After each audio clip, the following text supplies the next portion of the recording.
वंदे मातरम मित्रों, मैं सोनू कुमार पांडे आप सबका हार्दिक अभिनंदन करता हूं। आपके अपने यूट्यूब चैनल योर सक्सेस पर ऐतिहासिक पृष्ठभूमि के कड़ी में हम लोग आगे बढ़ रहे हैं और आज हम लोग समझेंगे 1833 का चार्टर अधिनियम।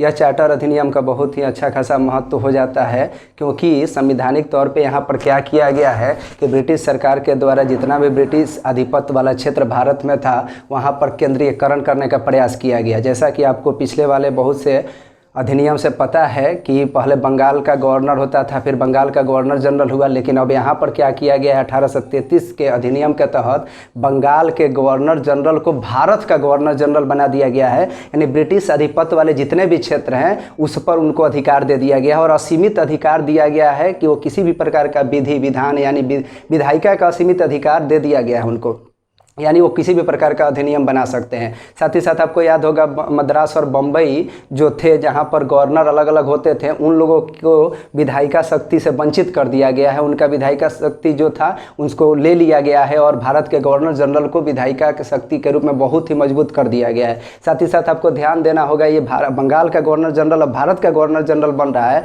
तो इसमें सभी प्रकार का सैन्य और नागरिक शक्तियाँ भी निहित हैं। साथ ही साथ इसमें सबसे प्रमुख बात एक और रही कि इसमें क्या किया गया कि सिविल सेवा के लिए यानी खुली प्रतियोगिता का आरंभ करने का एक प्रयास किया गया। यानी पहले भारतीय कोई भी प्रशासनिक तौर पर डिप्टी कलेक्टर से ऊपर नहीं जा सकता था और पुलिस वगैरह में सूबेदार से अधिक ऊंचा पद फोर्स में नहीं दिया जाता था, लेकिन यहाँ पर 1833 में एक कोशिश थी कि सिविल सेवा यानी कलेक्टर के पद पर खुली प्रतियोगिता होगी और कोई भी भारतीय इस पद पर आ सकेंगे। यानी अनेक बड़े बड़े ओहदों पर भारतीयों के लिए खुली प्रतियोगिता करने का यहाँ एक प्रयास था, लेकिन बोर्ड ऑफ डायरेक्टर्स के विरोध के कारण क्या कर दिया गया, यहाँ पर छोड़ दिया गया है। साथ ही साथ आप देख सकते हैं ईस्ट इंडिया जो कंपनी है हम लोगों का, उसका पूर्ण रूप में प्रशासनिक निकाय बना दिया गया। यानी आपको जैसा पता है कि ईस्ट इंडिया कंपनी एक व्यापारिक कंपनी के रूप में यहाँ आई हुई थी, जिसको चार्टर के अनुसार महारानी ने व्यापार करने का एक अधिकार दिया था। शुरुआती अधिनियम में आप देख सकते हैं कि थोड़ा थोड़ा उनको प्रशासनिक क्षमताएं बढ़ाई जा रही है, दी जा रही हैं, लेकिन यहाँ पर विशुद्ध रूप में